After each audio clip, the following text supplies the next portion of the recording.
Halo semuanya, selamat datang kembali di video analisa harian XAUUSD bersama Amandana. Dan ini adalah analisa harian XAUUSD pada hari ini, tanggal 4 Agustus 2025, hari Senin. Seperti biasa, jika kalian semua suka dengan videonya, jangan lupa like dulu videonya, subscribe bagi belum subscribe, hidupkan lonceng, dan di-share ke yang lain. Oke, jadi di sini siapa yang hari Jumatnya itu berdasarkan apa yang sudah saya buat analisanya dan sekaligus yang sedikit nonton live streamingannya itu ya lumayan lah ya, profitnya lumayan gede itu ya, dari 3.300 bahkan kalau kalian hold sampai tengah malam itu, nggak tengah malam sih, sampai dini hari jam 3 jam 4 itu gede banget sih, udah 600 pip itu ya, semuanya udah lewat gitu kan. Ini udah ekstrim ya, ini udah gila banget geraknya. Dan bagaimana ya ini, dan selanjutnya ini bagaimana, apakah kita mau ambil buy atau sell sebelum itu ya. Seperti biasa, jika kalian ada yang mau ikut masalah Zoom strategi scalping nanti tanggal 15 Agustus, tanggal 15 ya, tanggal 15 Agustus itu berarti lagi minggu depan ya, minggu depan tanggal 15. Jadi kalau sekiranya ada yang pengen ikut dan ikut registrasi, silahkan langsung ke kolom deskripsi di bawah, nanti linknya ada di sana untuk daftarnya ya. Oke. Nah, sekarang kalau kalian lihat kenapa ini hasilnya gila banget, nggak ada obat, like what the fuck is going on gitu kan. Sebenarnya ya, kalau kalian lihat dari segi NFP-nya ya, yang saya permasalahkan tuh dari segi NFP, bukan dari segi data yang lain sebenarnya. Kalau kalian lihat data NFP-nya ya, ini kalian bisa lihat sendiri. Historinya adalah data sebelumnya 147, kemudian direvisi turun menjadi 14.000. Ini sudah nggak masuk akal, ini sudah nggak ngotak, ini udah nggak ada obat, ini udah gila, ini sebutan apalah kalian sebutannya. Itu yang pertama. Yang kedua, bulan sebelumnya ini 139 di Forex Factory nggak kelihatan direvisi, tapi kalau kalian lihat dari segi trading ekonomik, data di bulan April itu direvisi turun juga ke 19.000. Berarti selama 2 bulan kemarin ya, dari bulan Juli dan juga bulan Juni, yang berarti data tenaga kerja di bulan Mei dan Juni itu keduanya direvisi turun secara gila-gilaan, gak pakai obat. Dari yang sebelumnya 139 menjadi 19.000, kemudian dari yang 147 menjadi 14.000. Dan kemarin dari Jumat keluarnya 73.000. 73.000 ini sebenarnya saya nggak terlalu apa namanya ya, kemarin kan sudah saya expect ya kan, data NFP bakal lebih rendah karena banyak yang pengangguran, banyak yang dipecat dan layoff dan sebagainya gitu kan. Yang menjadi concern adalah data 2 bulan sebelumnya, sehingga Trump itu memecat deputi senior ataupun komisioner dari Bureau Labor Statistik ataupun bahasa gampangnya kayak BPS gitu kan, dipecat ya. Saya pun misalnya sebagai pimpinan ataupun apa ya, ngelihat data 2 bulan yang direvisi turun yang gila banget bedanya, ibaratnya kayak bahkan Trump bilang ini data NFP kemarin itu ataupun 2 bulan terakhir itu adalah data yang scam ya, data yang benar-benar manipulasi, data yang benar-benar katanya adalah data yang tidak konkret, data yang fake, data yang sebutan apalah pokoknya jelek gitu kan. Apakah ini data yang dikeluarkan oleh Partai Demokrat untuk membuat Trump jelek dan sebagainya, nggak tahu deh ya. Tapi di sini saya berpandangan 2 sisi. Ya, apakah data yang kemarin malam ini adalah benar data yang sebelumnya, atau data yang direvisi turun ini adalah data yang sebenarnya fake? Nah, ini kita masih belum, kita kan tidak tinggal di Amerika ya kan. Mungkin kalau teman-teman ada yang tinggal di Amerika mungkin boleh di komentar ya, selama bulan Mei dan bulan Juni itu bagaimana siklus tenaga kerjanya, apakah banyak yang menganggur ataupun banyak yang gimana. Mungkin teman-teman punya yang orang di Amerika, tinggal di Amerika, mungkin bisa kasih tahu di kolom komentar ya. Jadi di sini saya pakai 2 sisi ya. Yang pertama dari segi kalau emang ini datanya adalah yang benar direvisi turun 14k, wah ini udah nggak ada obat, nggak ada otak, ini udah nggak jelas gitu kan. Ya benar aja, saya pribadi pun sebagai pimpinan misalnya udah pasti pecat sih ya. Kalau sekali sih nggak masalah, ini udah 2 kali berturut-turut dan tidak dikasih tahu. Ya, tidak dikasih tahu. Jadi ibaratnya data yang keluar kemarin malam, hari Jumat, itu langsung merevisi 2 bulan data sebelumnya. Jadi benar-benar itu kayak, ini maunya apa sih? Ya, maunya apa? Jadi kalau memang itu memberikan data yang jelek sekali, ya udah bilang jelek gitu loh. Atau bagaimana? Atau malah sekali lagi itu sisi mata uang yang bagus itu kan, yang dimana ya secara fakta kita melihatnya. Tapi kalau kita lihat dari segi sisi yang lain, yang artinya adalah apakah benar 14K di sini dan juga data sebelumnya adalah 19K, apakah benar? Ya, apakah 14K dan 19K ini adalah benar? Kalau memang ini adalah benar, berarti data yang keluar selama 2 bulan terakhir ataupun 3 bulan terakhir itu menunjukkan berarti apa yang dikatakan oleh Trump kepada Jerome Powell untuk segera menurunkan suku bunga itu bisa terjadi. Tetapi jika justru yang 14 dan 19K ini adalah manipulasinya supaya market berpikiran bahwa kalau kemarin-kemarin itu kan Trump itu ibaratnya kayak nggak masuk logika, ya kan, pemikiran untuk masalah pemotongan suku bunga, ya. Tenaga kerja masih bagus, inflasi terkontrol dan sebagainya, kenapa malah nekat untuk memerintahkan Powell menurunkan suku bunga. Nah, jika semisalnya 14K dan 19K ini adalah yang justru manipulasinya, maka orang-orang akan berpikir, oke, ternyata dengan data yang kemarin keluar di sini, Trump itu benar. Ya, jadi kalau Trump itu dianggap benar, maka apa yang diharuskan oleh The Fed untuk segera potong suku bunga itu bakal terjadi. Ya, isu yang seharusnya The Fed untuk melakukan pemotongan di bulan Juli kemarin, atau nggak kemarin ya, beneran di akhir Juli itu seharusnya terjadi, ya kemungkinan ya berarti nggak mau berarti September. Ya, karena kalau sekarang kalian lihat masalah monitor tool dari Jerome Powell-nya ya, ataupun suku bunganya, September ini sekarang sudah 77% pemotongan suku bunganya. Kalian bisa lihat previous week-nya adalah probability-nya ini 38 berbanding 61. Sekarang 77 banding 22. Jadi kalau saya pribadi ya mungkin titik netral aja deh ya untuk sekarang. Yang mana yang sebenarnya gitu kan. Apakah data yang sebelumnya ini adalah benar atau justru data yang keluar kemarin direvisi turun ini adalah yang benar? Karena kalau misalnya bulan depan ada revisi lagi ini beda gitu kan. Wah, saya nggak tahu deh. Ya, saya nggak tahu. Ini saya pakai dua sisi ya. Saya netral aja. Yang mana sebenarnya manipulasi? Apakah data kemarin yang manipulasi atau data yang baru direvisi ini adalah manipulasi? Sehingga pasar akan melihat Trump itu adalah melakukan sesuatu hal yang benar dan sebagainya dan bagaimana. Oke, jadi ini saya kanan kiri kita lihat ya. Kita lihat kanan kiri maunya bagaimana.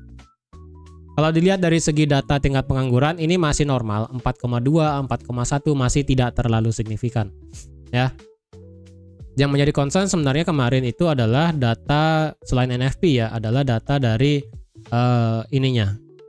average hourly earning. Average hourly earning itu dari 0,2 ke 0,3. Jadi dari segi tingkat pendapatan rata-rata per jam per orang dari yang bulanan dan tahunan itu mengalami kenaikan. Jadi kalau dilihat kemungkinannya jika orang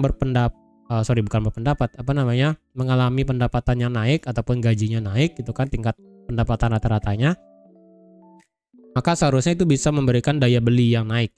Daya beli yang naik, maka seharusnya kita bisa melihat yang inflasi kemungkinan naik. Jadi jika inflasinya naik, akan sedikit toleransi. Ingat ya, untuk masalah suku bunga itu kalian tidak serta-merta melihat data dari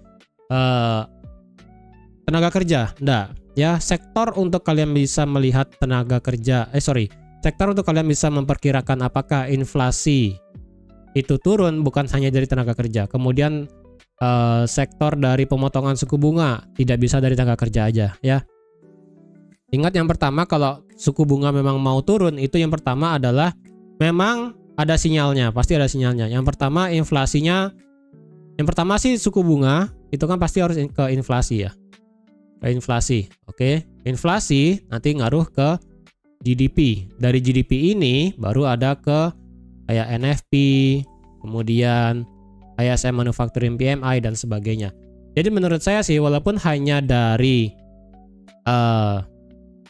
tenaga kerja yang mulai rendah gitu kan, saya rasa itu tidak serta-merta memberikan dampak yang sangat luar biasa sih. Karena tujuan dari pemotongan suku bunga itu kan untuk menumbuhkan ekonomi. Jadi kalau ekonominya sudah tumbuh dan malah strong gitu kan, jadi buat apa potong suku bunga walaupun tenaga kerja agak rendah? Itu ini makanya saya bingung apakah data yang kemarin ini manipulasi ya, apakah data yang aslinya manipulasi atau data yang kemarin direvisi turun adalah manipulasi. Oke, jadi itu saya sedikit agak nggak masuk itu aja sih. Ya, jadi sekarang kalau dilihat hari Senin tanggal 4 kita santai aja sih ya. Australia Bank libur, kemudian Kanada juga libur. Hari Senin kita cuma ada factory order.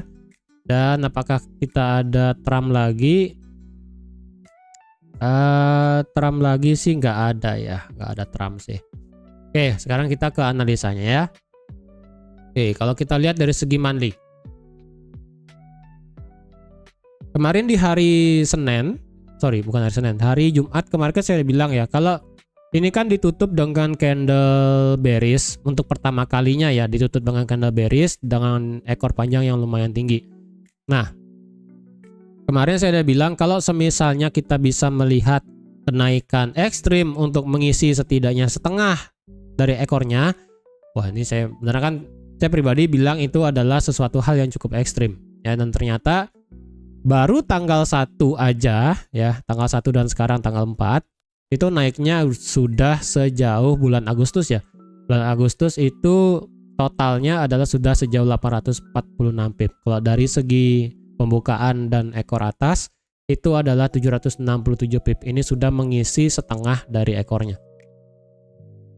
Apakah dengan setengah dari ekor itu kita bisa melihat marketnya lanjut turun karena bulan lalu ini adalah bearish doji ataupun ini bisa dikatakan inverted hammer?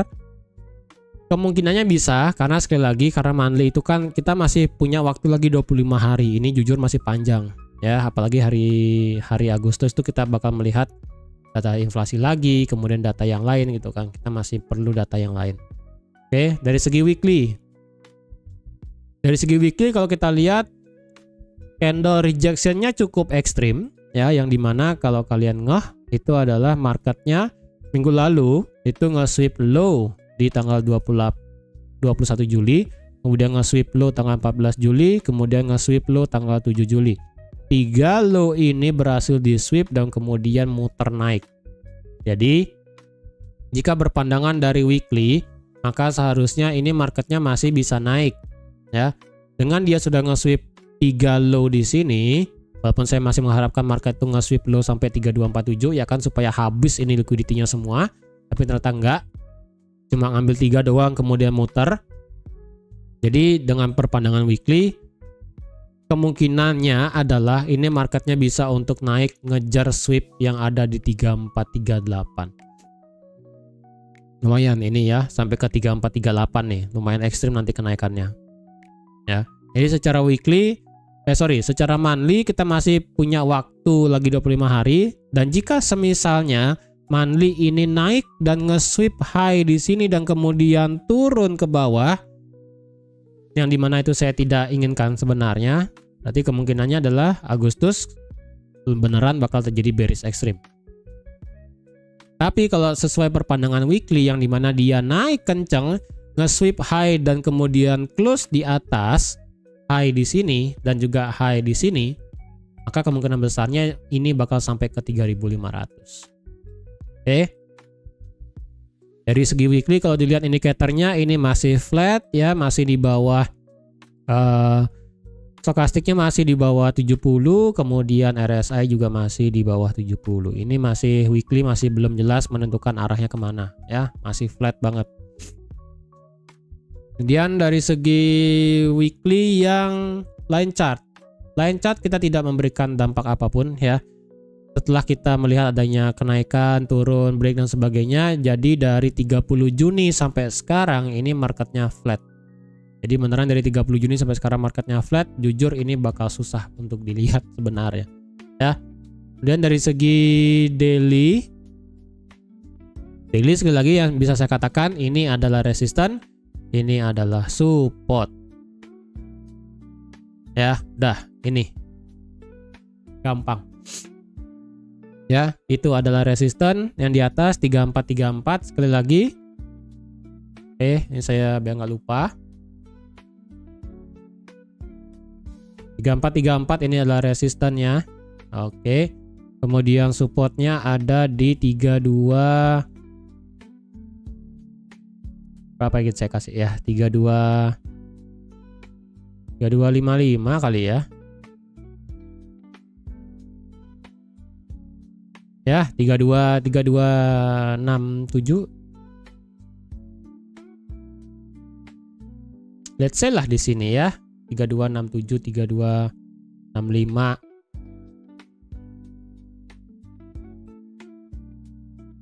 Ya, sekitaran sini. Ya udah. Kalau udah bergerak sideways kayak begini ya kalian mau ambil buy sell pun nggak masalah. Titik tengahnya pivotnya ada di 32 kemarin kalau nggak salah 3250 ya. Kemarin 3275 kayaknya ya, sebentar. Kayaknya saya ingat 3270 apa 3275 ya. 70 deh kayaknya ya. Bentar. Kita ke 70 aja. Kita pakai 70. Ya, kita pakai 70 aja. 70 berarti di sini ya. Dah. Ini resisten, ini support. Pivotnya di mana? Pivotnya di sini. 3250. Udah deh selesai. Ya. Dah, ini beneran daily. Ini udah dailynya ya. Ini gampang banget ngeliatnya. Ini kalau dibilang ada tren apa enggak? Gak ada tren. Ya, gak ada tren sama sekali. Nah, ini kalau mau dinaikkan dikit 3435 boleh lah ya. Indikatornya bagaimana? Indikator secara stokastiknya memang dia sudah nge-cross naik. Nge-cross doang sih, naiknya belum ya. Ini sudah nge-cross. Kemudian dari segi RSI dengan kekuatannya yang nyampe dari 3274 sampai ke 3365 itu tidak bisa ngedorong RSI naik di atas 60. Dia kena 52 dan sekarang ini malah drop ke bawah. Jadi ini masih rada canggung. Ya, kalau udah ini sideways kayak begini susah banget dilihatnya ya. Kalau dilihat dari market structure daily bagaimana? Ya udah nih kalian ya kalau pakai line chart ya. Nih jelas. Kalau dilihat dari segi market structure terkini ya, Jadi kita pakainya ini doang ya. Ini doang. Kalau cuma ini doang yang kita lihat, yang ini doang nih. Ya, yang ini doang nih. Ya, yang ini doang. Kalau ini aja yang kita lihat berarti marketnya sudah melakukan yang namanya change of character. Karena dia ngebuat low, lower high, lower low, kemudian break body dengan kencang sekali. Berarti idealnya adalah jika marketnya turun, dari segi daily kita bisa mengharapkan ini sebagai supply berubah menjadi area demand. Ya, kemudian ini adalah area resistance become supportnya. Ada di 3334. Ini juga adalah terakhir change of characternya ya kan. Dari yang turun, naik, turun, break. Jadi kalau ini bisa dites kemudian naik, ini ada kemungkinannya ya. Tetapi kalau kita lihat dari Fibonacci-nya, marketnya itu kemarin sedikit lucu berhenti di 50%. Dan di sini kita ada fair value gap terakhir dari daily. Dan di sini ada juga 61,8 di 3373, tapi ini marketnya belum kena. Ya, ini yang saya masih sedikit agak dilema sih. Ya. Kalau dilihat apakah di sini kita bisa melihat market itu ngebuat area supply. Kalau di sini ya, di sini bisa saya katakan marketnya ngebuat area bearish OB. Supply apapun sebutannya make sense karena apa? Karena low ini sudah di break. Ya, low ini kan sudah di break. Low ini lewat. Ya, ini kan dari low ini kan ngebuat high tinggi. Kemudian dari ngebuat high yang tinggi dia pecah ke bawah. Ini bisa dijadikan sebagai area supply. Supply lah, OB lah, apapun sebutannya bebas ya. Nah, kalau kayak begini bagaimana dari segi daily ini retracement-nya hampir 61,8. Nah, Masalahnya dari segi daily ini di tengah-tengah. Di tengah-tengah, tetapi dari segi structure terbaru dia sudah change of character di sini. Ya. Di sini dia sudah change of character tuh. Ya, langsung breakout body, kencang banget. Jadi kalau ibaratnya sekarang ini kita dilema, ya, apakah kita mau ambil sell atau buy. Tetapi sih ya, dengan kondisi tenaga kerja yang tadi, yang dimana itu direvisi 2 kali nggak pakai obat gitu kan ya, seharusnya sih kita tetap prefer ambil buy. Kalau ada yang mau ambil sell, saya rasa pastikan daily dulu deh. Daily-nya ini syarat yang pertama ini sudah 61,8. Kemudian di sini kena juga fair value gap-nya di sini. Jadi kalau ini marketnya naik sampai sini ya, atau nggak naik sampai 3.390 dan sebagainya sampai kena area OB-nya yang besar tadi, terjadi konfirmasi, terjadi change of character time frame H1 atau nggak M15, kalian boleh nge-sell. Jadi kalau di tengah-tengah kayak begini sih saya masih prefer buat ambil buy dulu. Ya. Kalau di tengah-tengah gini mau ngambil sell saya rasa agak sedikit berbahaya. Oke, dari segi H4 kalau kita lihat berarti pure ini adalah change of character juga. Ya, ini juga berubah menjadi supply menjadi demand. Ya, udah sih. Ya. Coba kita ukur seharusnya ini sudah berhenti apa belum? Ya, ini seharusnya marketnya sudah berhenti, ya. Seharusnya ini marketnya sudah berhenti buat naik untuk koreksi turun. Karena sudah kena 1618, ini juga sudah kena 1809. Seharusnya kita bisa melihat penurunan ya. Terus untuk Fibo H4 bagaimana? Untuk Fibo H4 ya udah sih tinggal tarik dari sini sampai di sini. Ya. Kalian ketemu 38,2-nya pas di 33333 ya. Di sana. Itu adalah resisten become supportnya. Resisten become supportnya dan juga sekaligus retest dari change of character. Ya. Kalau itu lewat 3333, maka nextnya kemungkinannya adalah ke 61,8 untuk meretest resisten become support sebelumnya yang ada di 3314. Tuh ya, apalagi di sini ada H4 fair value gapnya yang segede gaban di sini ya. Jadi saya lebih prefer untuk ngebuy nanti di sini antara di 333 ya. Atau nggak kalau itu lewat mungkin sampai ke 25 saya akan ngebuy. Kalau 25 lewat mungkin saya akan tunggu di 13 di sini. Oke. Dari segi indikatornya kalau kita lihat ini sudah masuk zona overbought yang stokastiknya. Jadi otomatis kita bakal bisa melihat kekuatan naik. Hanya saja kita perlu ada koreksi kalau dikasih ya.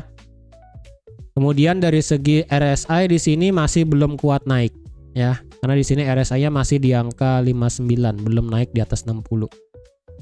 Jadi momentumnya belum kelihatan naik, cuman powernya sudah mulai kelihatan naik. Nah, itu aja sih. Jadi ada 2 skenario yang dimana marketnya bisa aja untuk melanjutkan kenaikan, tapi kenaikannya itu saya rasa kenaikan yang sedikit akan maksa. Dari segi H4 sih di sini kita ada bearish supply, apa sebutannya OB ya, ini udah kena sekali ya. Kena sekali dan kemudian turun. Lumayan sih turunnya ini ya barusan ya. Yaitu sejauh 213 pip lumayan. Di sini ada tadi daily fair value gap, kemudian H4 ini adalah supply terakhir. Kemudian ini adalah resistance become support become resistance di 3385. Oke, clear. Kemudian di bagian atas ya ini 75 lah ya. Ya 73, 75. 73,9 kalau mau pasin dikit 75 sih. Ya let's say 75 kita pakai ya, angka cantik. Nah, di sini ini adalah H4, biar nggak lupa saya nih. Ini H4, kemudian ini juga H4. Ini H4 dan daily. Ini juga H4. Oke. Kita ke H1 ya. Dari segi H1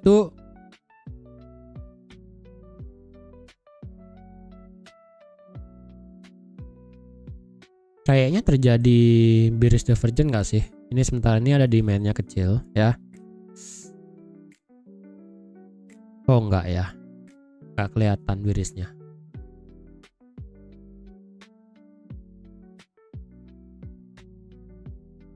Kalau kayak begini ini demand ya, ini demand tapi demandnya udah lewat tuh ya. Ini demand tapi demandnya udah lewat pakai ekor panjang gitu kan. Jadi kemungkinannya ini lebih prefer untuk lanjut ke bawah sih. Kayaknya di sini ada liquidity kecil deh. Ini liquidity-nya sudah diambil sekali. Coba ya. Dari H1 kita nggak ngelihat apa ya. Dari segi H1 kita nggak ngelihat apa di sini. Jadi coba kita time frame kecil ya.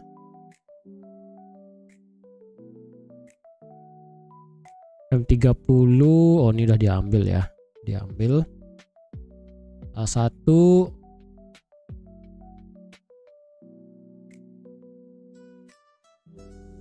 Wah, ini agak susah sih ya.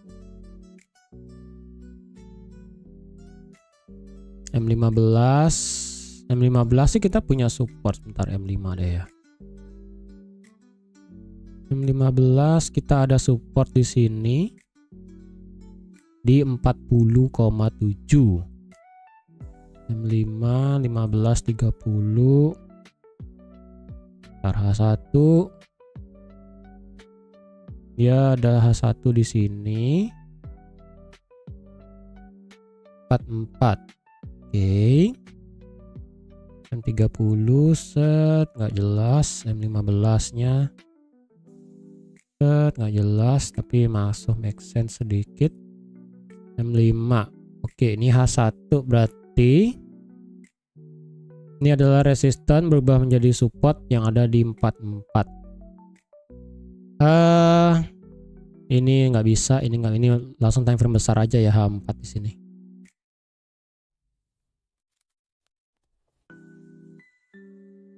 H1 65 tipas ya.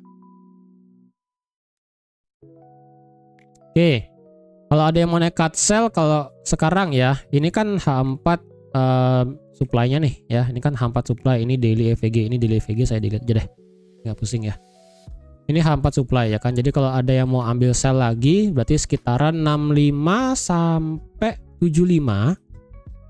Kalau dia mau sell ya, ini biarkan naik, jadi kembalikan, kalian boleh sell.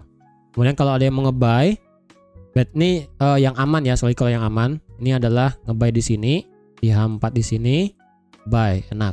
Nah sekarang kalau ada yang mau ngambil buy ekstrim dan juga sell ekstrim, kalau mau sell ekstrim, kalau ada H1 close di bawah 45 ya, ada H1 close di bawah 45, maka kemungkinannya dia ngejar sampai ke 3435. Kalau mau ada buy ekstrim adalah kalau ada H1 di atas 65 ya, di atas 65 kalian bisa targetkan sampai 75. Kalau di tengah-tengah kayak begini, apakah masih bisa nge-buy?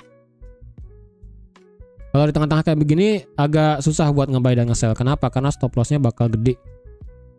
Dan apalagi ini barusan demandnya udah dijebol, ya kan? Jadi kalau nge-buy pun sekarang stop lossnya 150 pip, walaupun target sampai 75 sih make sense. Cuman kalau kalian pengen 150 pip asalnya silahkan. Cuman saya pribadi karena ini demand dari jebol, saya tidak berani untuk ambil buy di sini. Ya. Lagi M15-nya kita sudah membuat bearish. Ya, M15-nya udah bearish nih. Ya, dia high, low, lower high, lower low.